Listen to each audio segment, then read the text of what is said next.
Hello, I'm Thom, and this is the Delicious Legacy Podcast. If you want to listen to the podcast early and ad-free, plus with bonus content, then why don't you subscribe on Patreon? Or go to ko-fi.com, ko-fi.com, the Delicious Legacy Podcast, and give one-off donation to support the podcast.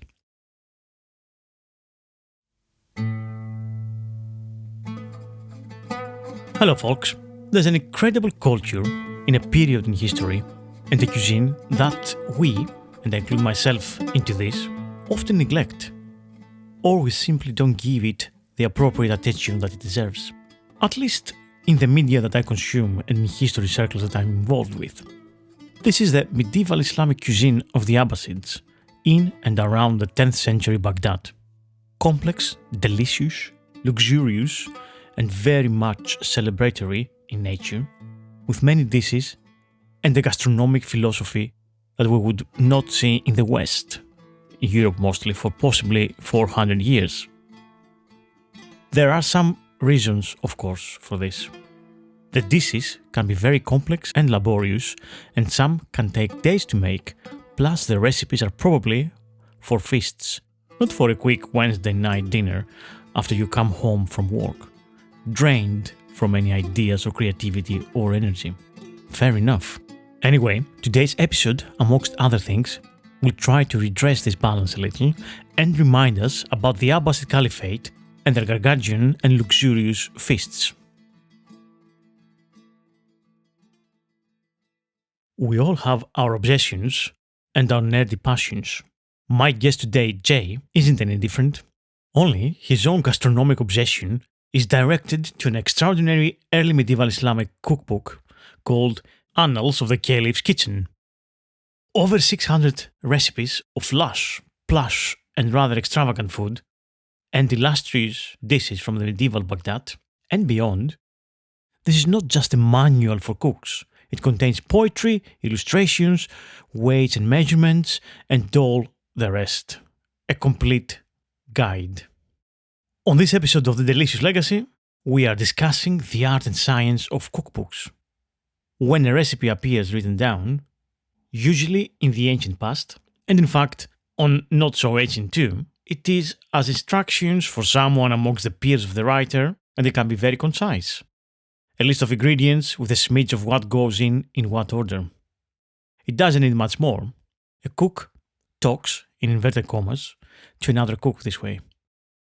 The writing skills, because we are talking about the past 1,000 or 2,000 years ago, give or take, the writing skills weren't probably that developed, perhaps even rudimentary at best. In some cases, they were probably just servants, or, as in the case of ancient Rome, slaves as well. The cookbook, as a desired and must-have literature object itself, as a part of the arsenal of an aspirational household or an individual, did not really exist until fairly recently in historical terms, in a more broad demographic sense. That is, of course, the rich households, the very rich and aristocratic households, as we will see. There were reasons behind having something like that. So yeah, this wholesome cookbook, as we know it today, it's kind of a modern phenomenon. This wouldn't be a historical food podcast if there wasn't one exception. And isn't there always one? Importantly, why did this book exist? These Annals of the Caliph's Kitchen. What was it, and what were the cultural and historical circumstances that allowed it to exist? Can a cookbook from the past, one with poetry and didactic texts, pass the acid test of long-lasting literature that magically transports us to the past and connects us to lives and people who loved food with similar passion as we do today? Let's find out. Hi, Jay. Welcome to the Delicious Legacy. Thanks again. So nice to be back. How are you? Excellent. Excellent. Okay. What have you been up to today then? Just normal day job. Running, Running about. Yeah. Good. So you've been to this podcast before, like maybe a year and a half, couple of years ago? Yes. Yes. Which was about your book. History of the World in 10 Dinners. Yeah, yeah. And now you're back again. Thanks for coming for second time. The third time, I think I'll have to give you a bottle of raki and some extra virgin olive oil. Marvelous. Yeah. I hope you like raki. I do. Excellent. It's a fantastic Greek olive oil. Anyway, right. So let's talk a little bit about you. First of all, what's your origin story? I came to cooking and historical cooking in kind of a strange way. I come from a very hard science background, and I kind of rebelled against that. And I really see everything in stories. And I wanted to work in the film industry, and I worked in the film industry for many years. I came up doing film production and indie features and stuff. And then I worked as what I would say would be sort of a hack screenwriter for many years, only in that if you look me up, you'll find everything, that I did is out there pretty much is like things that play on the Sci-Fi Channel at 2:00 in the morning. And I didn't even get to do any of the versus movies. Like I always wanted to do like Mechanical Shark versus Nuclear King Kong or something. But no, I wrote a bunch of trashy space films. I wrote a bunch of beautiful things too. And I sold a bunch of beautiful things back in the day, but they never got made. And it really drove me crazy. And almost quite literally. And I moved to a farm and learned to bake bread. And then I came here to New York and I studied French pastry. And I'd always been incredibly interested in history. And I always do see the world in terms of narrative structures. So falling into historical cooking was extremely natural for me because it was a way of telling a story about things that I was always passionate about, which is, human history. Yeah. And through a medium that had this direct connection with people where you cook a meal and you set it in front of them and you talk to them. And there's some amazing connection there that you don't get sitting off in a little room scribbling on a piece of paper. Yeah, exactly. I mean, for me, it's very similar, I suppose, but also, this curiosity that you have for things for yourself as well, your inner curiosity, and then it's obviously a matter of sharing them. It's like, that's so great. Let's talk about it with other people. Let's make it fun. And it's fun actually doing historical cooking, I think. Absolutely. Like, how can you not find a remarkable thing from the past, or even a remarkable ingredient or a remarkable technique, and not want to show it to people? That's the fun of it, And if they, actually connect with their past and learned a little bit more and maybe have a greater sense of the great sweep of humanity, that's all gravy. It's the little stuff. Yeah. What is your approach? What's your philosophy when it comes to food, and maybe historical food more specifically, I suppose? I mean, you've touched a little bit now already, but I would say, quite honestly, I have two completely different ways of thinking about food and cooking in my regular day job and in when I'm regularly creating more modern dishes and when I do historical cooking. Because I if there's a word in the English language that I loathe, it's authenticity. It's just a sinkhole of problems. But in the case of historical cooking, you're trying to generally connect people to a lived past experience, and you're trying to honor that and be honest about it. So my theory on that is that it's very important the single most important thing is choosing the recipes that you're going to do and trying to find recipes that work for a modern palate and for a modern understanding. Whereas I don't feel bound by that at all when I cook, when I create a menu, at work, or when I create a menu for people.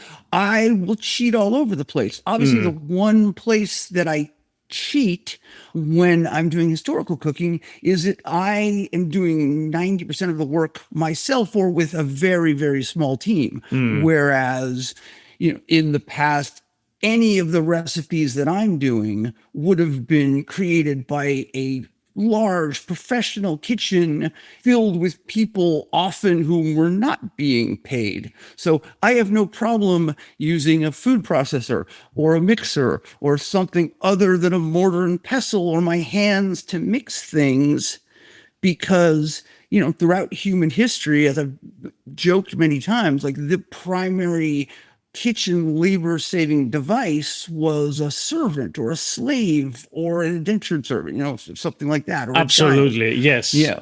And I don't have recourse to any of those. Also, it's kind of morally wrong in our day and age to use slaves and children to help us create our masterpieces. Yeah, fair enough. So you kind of don't like this word authenticity and how it works, but also whereas in historical cooking I do try to be authentic to the age and create something that is actually the same, even though I might arrive at it by a different technical means. Exactly. But I would my dream is that if a person from that age sat down and had the dish, they would think, ooh, this is a really good version of this dish. That guy really knows how to cook. And not be like, what the heck is this? And that's usually, like when you see all these like historical recipes and historical cookbooks and these things, usually that's my problem with them is that, it's fine if you just say inspired by. I've done inspired by dinners. I've done total modernist cuisine because I came out of like so-called molecular gastronomy in my restaurant career, and I've done stuff that was just absolutely, inspired by flavors and techniques from the past, but there was absolute, precious, fun nonsense that I was creating that was, joyous to me, but it had nothing. It was, it was merely informed by what the original dish was. It wasn't the actual dish at all.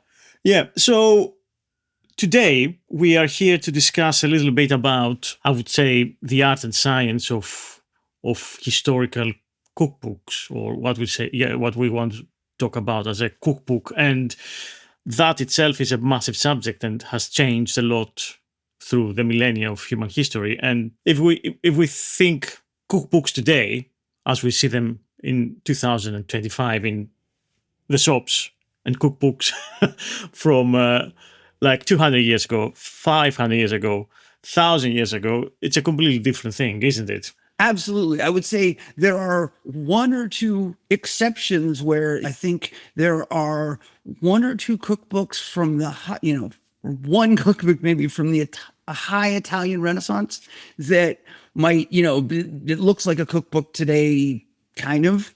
And like, I'm definitely going to get into it later. The cookbook that is central to the period of 10th century Baghdad is like almost unrivaled in human history by how cool it is. Like as a cookbook, it is, it's one of my two maybe favorite cookbooks ever written. And it's just mind blowing. But but before that, first of all, the world isn't literate. Most people working in kitchens are not literate. And a book was an incredibly valuable, high status object, whether it was written on papyrus or, pressed into clay tablets or, God forbid, printed or hand lettered, 1,000 years later. So also, if you consider that most professional chefs, which was not like at all a cool thing until very, very recently in human history, that was a low status job done by people who had grown up into it, who had started as children working in a kitchen and had learned it all. And if your cookbook is every recipe is just a list of ingredients and like maybe some minor technique or something, and there's 100 recipes, no professional chef who's running a kitchen needs that book. Like I easily have hundreds of recipes in my head that I basically know that I don't have to look up easily. And I haven't been doing it nearly, I did not. This is the second, third career for me. I did not do this when I was 12 years old. And if I did, I certainly wouldn't need any of those written down, particularly the fact that I couldn't read might be an issue as well. So indeed. So like so many, if you look at something like Apicius, which is, your oldest real real cookbook. It's actually a cookbook and not some recipes that we found or some fragments like the Yale culinary tablets, right? That's a rich guy showing off. Yeah. That's a rich guy who loves food and saying, look how much I know about food. Look at these recipes I've collected. It's a cool thing, but I guarantee that his chef didn't need it. Yeah. It's like, look at these ingredients. You can use silphium and garum and the most expensive black pepper and this and that. Yeah, absolutely. Look at how cool. Because knowledge was cool. I mean, it's like that was in those echelons of society of Roman and Greek society, literacy was cool and a marker of status. And But in terms of the people who are cooking the food, clearly that was not for them. And that's why, whatever recipes we have, they survive either to mock the aristocracy from comedies and from plays, or to do a social commentary about the higher echelons of society, basically. Absolutely. I mean, I assume you're thinking of, Petronius Satyricon and the famous, of a couple of dishes of which I have recreated. But yeah, those are definitely a send up of rich people. I mean, especially because, Romans had this issue of feeling that they were this martial people and feeling that their hardness and their asceticism, led them to conquer the world, but then they were still pleasure-loving people. And there was always this conflict, with that. So they kept passing what are called sumptuary laws, which are laws that regulate everything from whether you can have a privately owned fish pond and how many courses you can have at dinner and what you can wear to force them to be tough martial people again. And then they would pass these laws and promptly break them and pass them again and break them again. And, there's always that tension in society. Yeah. Up until very recently, of course. I mean, even today, we have always, we comment about some ingredients or how expensive a restaurant will be, or the fanciest cookbook has the latest trend. I would argue we still have a lot of things that are close to sumptuary laws that regulate the way we dress and whether you can smoke in public or drink in public, which harms no one. Some of these things are, so many of laws like that, and laws about when I was a kid on the East Coast, whether you could shops had to be closed on Sunday. These are all weird Christian holdovers that they're passing laws about, but it's really ideas about morality that have nothing to do with actual whether you should be having a drink or not. Exactly. You're listening to the Delicious Legacy podcast by me, Thom Dinas. There's more to come after the break, and it gets better. So obviously now we're talking about a little bit more about history and historical cookbooks. What is your favorite era from the past? I know, but... I have a couple, and there's a question about what is my two favorite eras to cook from, probably for very different reasons, are 19th century New York, just because some of the food gets so absurd, particularly these incredibly ornate cold dishes. Right. And some of these things, they're so over the top, and it's basically classical French gone mad. Yeah, and there's so much stuff that is these monumental dishes that have this very long history back to what were called subtleties in the Middle Ages, where you would make castles out of sugar and stuff to go in the center of the table. And I've argued that every chef should always have an aspirational recipe. And if you haven't made that recipe, when you make it, then you need to find another aspirational recipe. And a number of those I've now made, nice. That I'm very, very proud of. But there's one that I always think of that's in The Epicurean by Charles Ranhofer, which he was the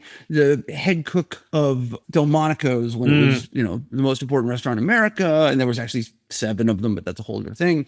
And he created this incredible tome called The Epicurean. It's 1,000 pages and incredibly detailed, and it's incredibly beautifully illustrated. And you'll see why in a second, but it's my second favorite cookbook in the world. But one thing, there's a recipe called Le Bastion Américain, the American Castle. right? And what you do is you basically you like bone out ducks and you stuff them with truffled force meat. You roll them and you make basically like galantines of them, as they're called. Then you put it in a mold of a castle that you have, and you fill it with aspic, which is flavored calf's foot jello, basically. And you unmold this castle with the ducks in it, and you build this like cupola out of sugar on top and decorate it with little battlements made out of more aspic. And there's a picture, and it's just a picture of a castle. And we're just like, so like someday I'll end up like 3D printing a castle mold or something. But that's my second favorite cookbook, because the historical era that I find most incredible and least well understood, or at least well known today, and it's a tragedy, is the world of Baghdad in the 10th century. When Baghdad was one of, if not the greatest city in the world. It was just a jewel. And, you ask an American today what their opinion of Baghdad is, and you're going to get either you're going to get fear, you're going to get racism, and you're going to get tragedy. Yeah. But this was a city that was translating the ancient Greeks into Arabic, which is the reason we have so much of that in European languages. Like, those would have been lost if they had not been preserved, by this incredibly high Islamic culture. And at the same time, I can't even say an era of cookbooks in Europe at that point, because I can't think of any off the top of my head. I can think of like Caliph, which is like 13th, 14th century, or, the anonymous Venetian cookbooks, 13th, 14th century. Yes. And those are extremely short. A couple of recipes that are, recipes that are a list of 5 or 6 ingredients and the instructions to cook it and serve it forth. Once again, like, that's a real chef's recipe, because God help you if you don't know how to cook it.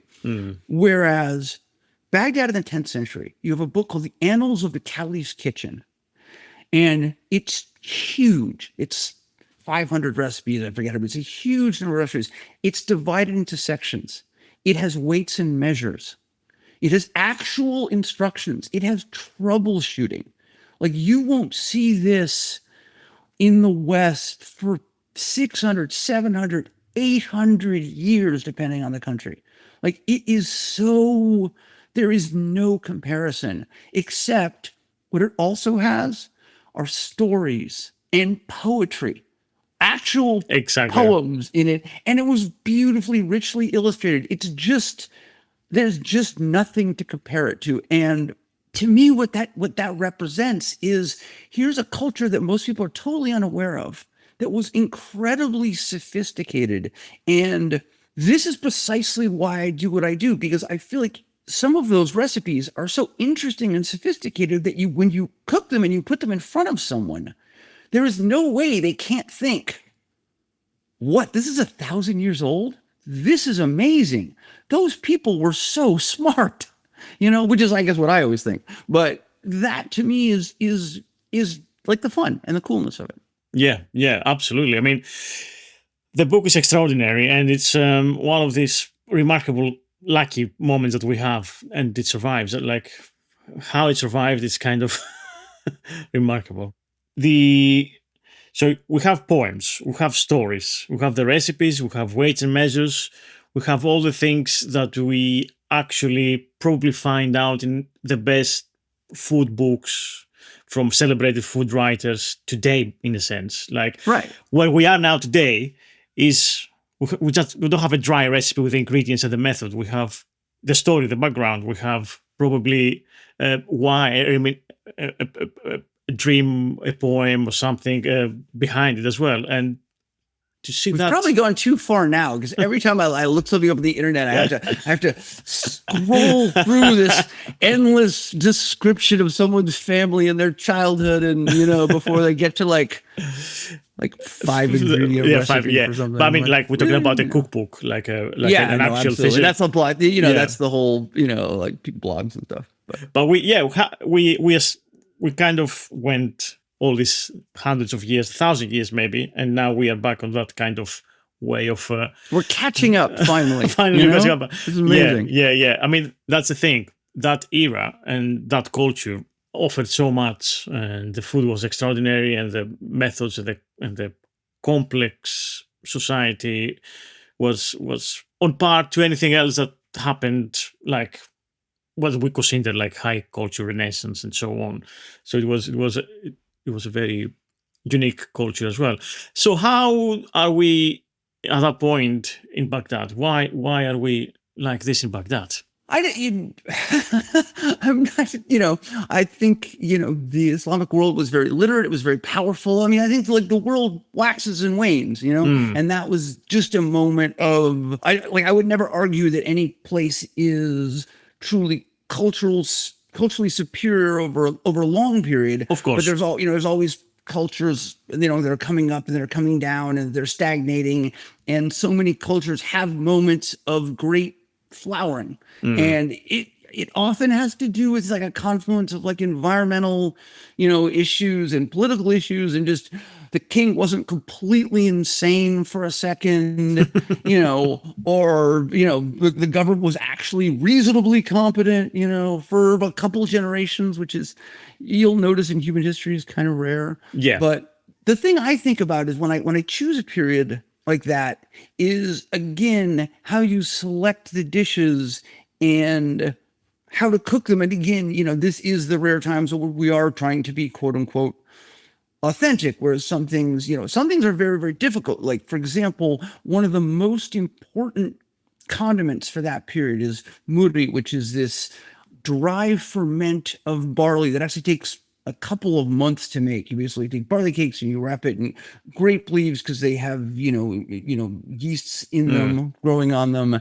and you leave it for months and months, and then you mix it with water. And when I was first doing this, I simply didn't have the time to do that in terms of the book's publication schedule, but also, I didn't want to write one of these absurd cookbooks that says now you can only cook this if you first do this process that takes 3 months, which is absurd. So what I did is I actually consulted with some food scientists and came up with something that I believe a person from that period would know what it was. They would go, "This is muri. It's not my mom's. It's not the one I bought down the street, but it's definitely muri. That's what it is." Yeah. And then you ask yourself some like very interesting questions about what are the things that define a cuisine.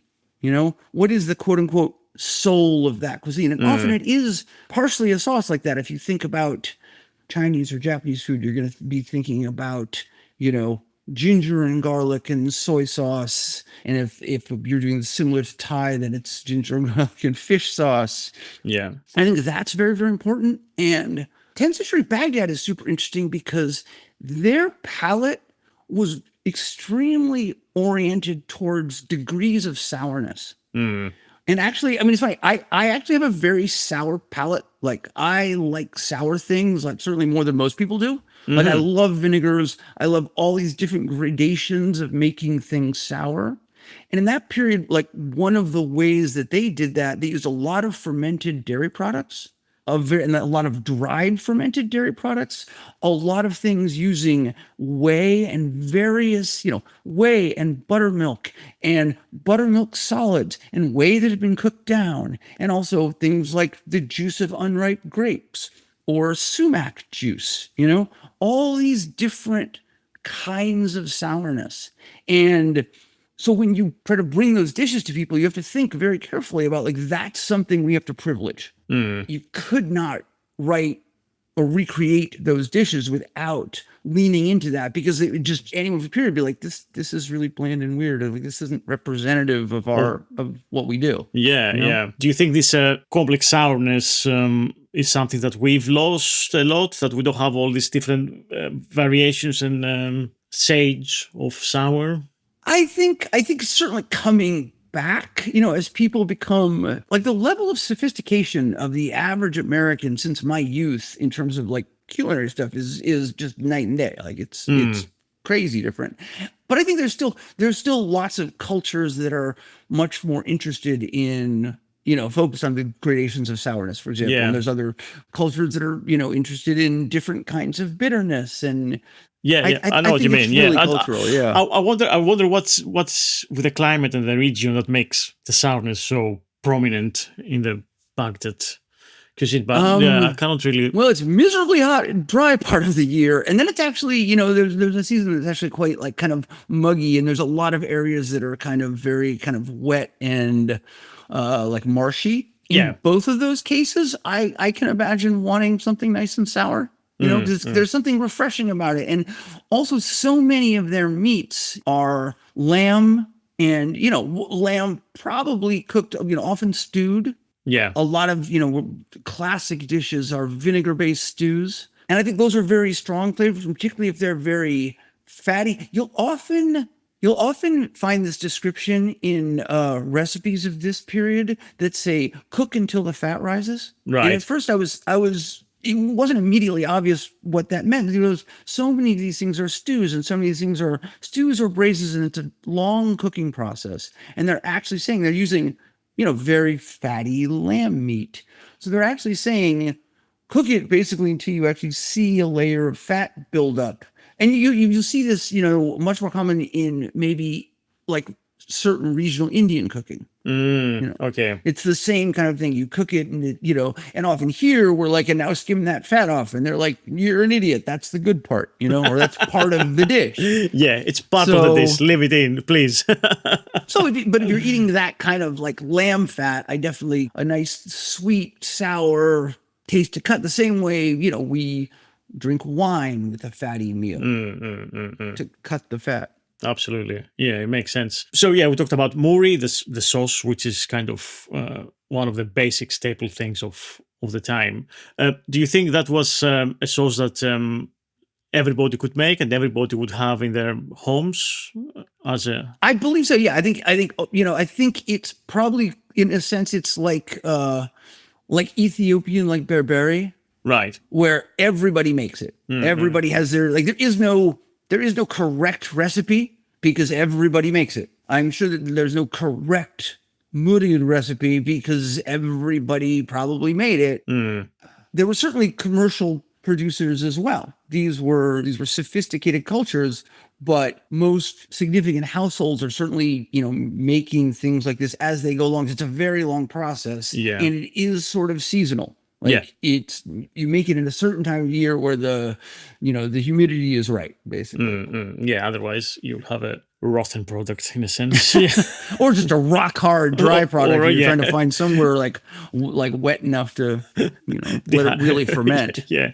If we think this cookbook, its influence actually spread throughout the Islamic world, so it went all the way to Al-Andalus, to the West. Definitely. You see, if you look at the Andalusian Spanish cookbooks from the Caliphate in Spain, the Almohade, you find lots of the same dishes. Like you clearly are finding, you see precisely the same dishes, or you see them in slight variants. And the other thing is you realize how cosmopolitan both places were, particularly Spain. And like one of the places you see this like most specifically is if you look at the Andalusian cookbooks and you look at the breads. And there's so many different breads that are usually identified regionally. Like this is the Nabatean bread, and this is these people's bread, and those people like flatbread, and we like bread. And a lot of that also had to do with the kind of ovens they were using, because all these ovens in the traditional Islamic world is a tandoor oven, which is like a tandoor oven. It's like a big clay vessel in the ground that you build a fire in, and you stick stuff down into, often against the sides, which is very different from like a Western style oven. Where you be putting something into inside, it. Whereas so in Andalusian Spain, you start to see both. And I mean, a really interesting dish from Andalusian Spain that shows people's misperceptions of this. I mean, also most people forget there was Islamic Caliphate in Spain for 500 years. But there's a dish that I've done, which is a Jewish dish. Because Jews were, an accepted subculture that, they paid a tithe and everything was fine. And it's a dish that's designed for the Sabbath.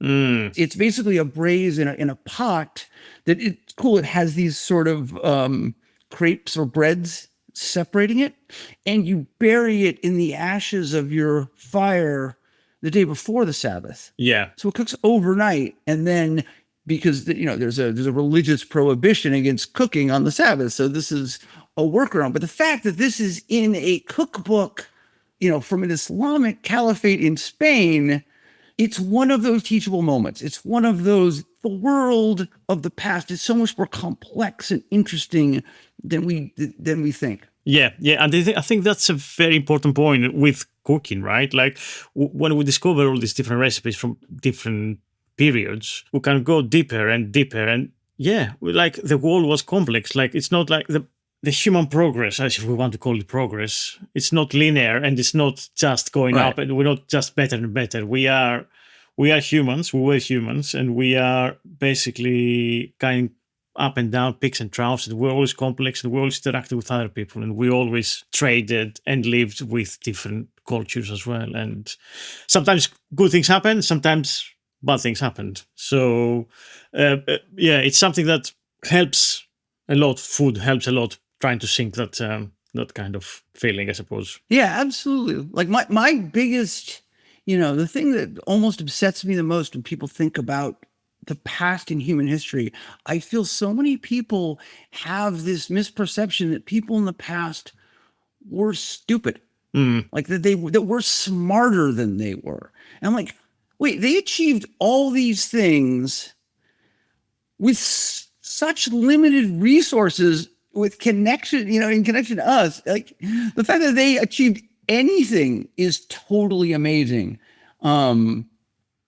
That just really bothers me, when it's actually a lot of the time those people were like smarter than you, dude, like who's ever talking, not you specifically. Yeah, definitely smarter than you did. You're listening to the Delicious Legacy podcast by me, Thom Dinas. There's more to come after the break, and it gets better. Recipe-wise, obviously, this book is your passion. The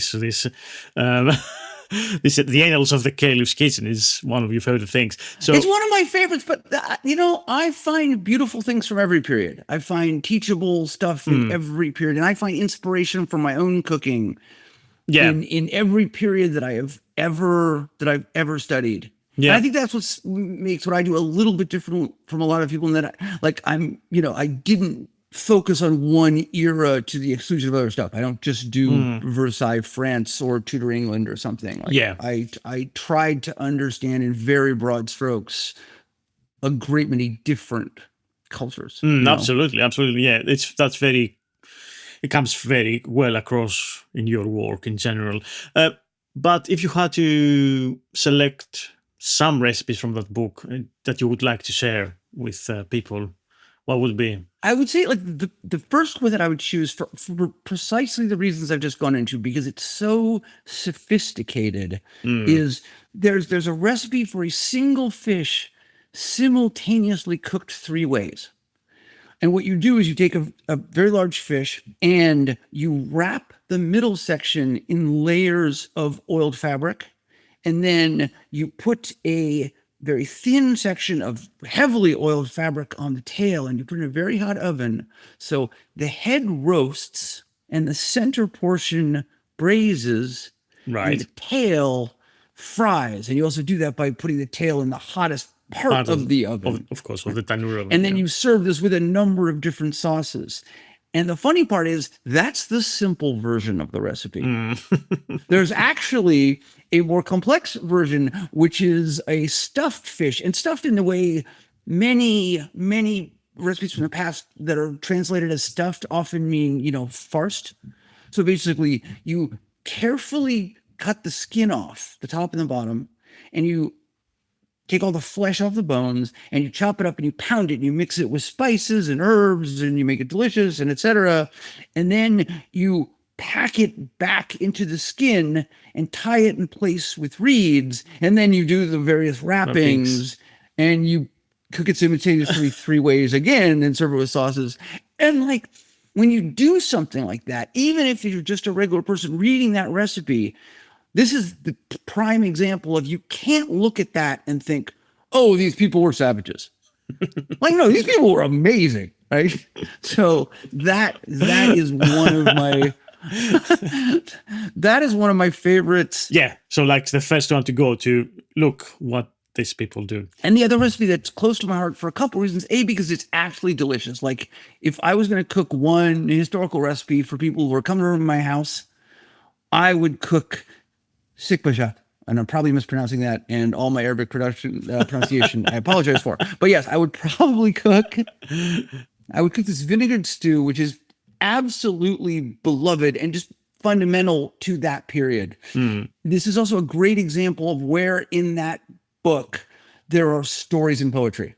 The large description of the way you would serve this dish, because traditionally it's a single dish that you would then serve surrounded by garnishes and sauces and fruit and vegetables and all these various accoutrements. So this one dish became a whole feast, essentially. And I believe it is described in the book that it should look like a sword in a jeweled scabbard. It's so beautifully adorned, right? And I would say about this dish that it's so beloved that, there's a famous story about sikbajat. But the truth is, there's a whole bunch of different stories about it. And probably the simplest one is that the Caliph had a cooking competition. Probably the simplest one is that the Caliph had a cooking competition and invited everyone to cook their favorite dish. And everybody cooked the same thing because it's everybody's favorite dish. And that dish was the vinegar stew. Of course. There's a much longer story that I actually love, but it's kind of long. So maybe we'll save that for another. For another time. But it's a great example of one that it's delicious. Like it's sweet, sour. It is just a marvelous, marvelous dish. And it's a crowd pleaser. I would love to try that one day. I haven't done it yet. You've got the recipe. I've got the recipe. I've got a lot of stuff. Yeah, so I should do it. Yeah. That's what's for me. Sometimes the more complicated, long recipes that you have to do in advance, that's the one thing I'm like, I want to find a shortcut. How would we do it in our modern age? Yeah, no, that's like so some of the recipes that I'm doing, and I'm often doing these things to illustrate how sophisticated these cultures are, but yeah, they're not, come home on Wednesday, cook your recipes. No. Sikbajat is like it's just a fun little stew. It's great. But yeah, you're not, a lot of the monumental stuff I do clearly is like, it's absurd, but beautifully so. Fantastic. Anything else? Any sweets? And do you think, do they eat distinct courses with sweets? I can't remember now. They generally did not yet. Like sweets as the ending of a meal thing doesn't really come into, really, really, really later. Yeah. In any culture, sweets were really common and are still really common in the Islamic world and in India, for example. Yeah. And India has by far the oldest sweets culture. There's stuff, if you're having like carrot halwa in India, that is a dish that probably hasn't changed for 4,000 years. Also because sugarcane is indigenous there. Yeah. Whereas, the whole story of sugar is like an incredibly good example of something that's like super interesting, where India has sugar way before everybody else, right? Because sugarcane grows there. But it's jaggery, which is unrefined, and it's great. Like I love jaggery. It has like a cool flavor. It's kind of like brown sugar. And it doesn't, until that sugar comes to the Arab world, right? And they're actually have some chemistry. Like this is one of the first, scientifically literate cultures that are actually doing distillations. That's where rose water comes from. And they're actually, they're doing alchemy perhaps, but they actually refine sugar into white pure sugar, which is believed particularly in the West. And this is funny to me now that we have demonized like white refined sugar.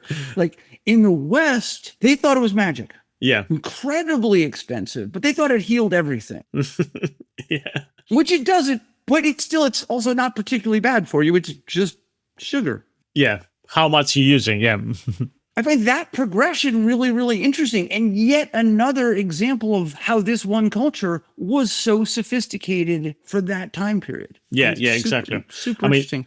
it's very important, like the sugar that came to Europe and then went across to the Caribbean. The way of making sugar, it was Arab. Like the Arabs, Yeah. the Islamic world kind of invented that and made it more, I guess, in a way cheaper ingredient from what it was before that. Yeah. Oh, yeah. It was like, I mean, imagine what, in medieval Europe, sugar was quite literally maybe not worth its weight in gold, but maybe silver. Like it was really expensive. It was really initially, expensive. at least. Yeah.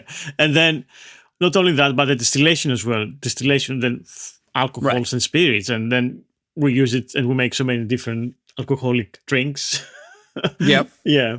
That's all for. But also like basic candy technology is like, that's when you start to see that in the Arab world. Like when you start, do what we do today, where you cook sugar to a very specific temperature, which you can tell both by feel or, by actual, some kind of gauge of temperature, to make it do different things. Yeah. So yeah. I don't know. I'm still in awe of that culture. I suppose, yeah, we can't talk for hours about that. Yeah, I mean, we can come to a closure in our conversation slowly, I suppose. Here, yeah, I think we talked a lot about the 10th century Baghdad. What's the future for you? What projects and plans and stuff you have? I'm always working on so many different things. I'm doing a lot more focus on like actual like modern normal cooking and a lot more teaching people to cook. I have a lot of like most of my friends are a lot younger than I am and are always asking me cooking questions, and I've been focusing much more on like teaching in that kind of aspect of stuff. For historical cuisine, I've actually been thinking an enormous amount about the history of military cuisine and food as technology, particularly in the ancient, maybe up until like Frederick the Great. I don't know. So I hope to come back sometime and talk about that. But yeah, I always have some projects, and I make some very, very, very silly videos that I'm not even going to explain. Check out my Instagram. Excellent. And what's your Instagram for people who don't know? Jay Reifel, Jayreifel. Excellent. Lovely. Well, Jay, thank you so much for coming to the Delicious Legacy podcast and indulging me talking about the Annals of the Caliph. And yeah. Thank you so much for having me. It's so much fun. I always love talking to you. Great. And that's all, folks, for this week of the Delicious Legacy podcast. Thanks for listening.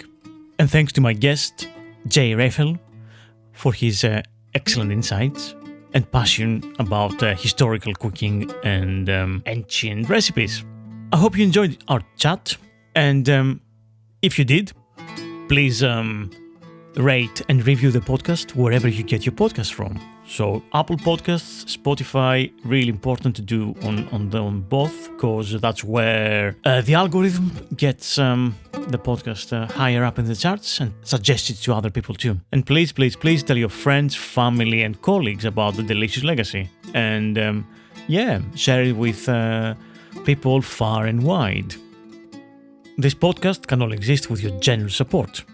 And also do get in touch if you want at my email, which is the Delicious Legacy Podcast, all one word, at gmail.com, with any suggestions or ideas or comments you have. Of course, we are on Instagram too, and on Blue Sky, and Jay Reifel is on Instagram as well. So if you want to get his delightful insights on food and cooking while he's balancing upside down, climbing a wall, then go on his Instagram page. Stay well, stay safe, and looking forward to seeing you again next week for another archaeogastronomical adventure. Bye!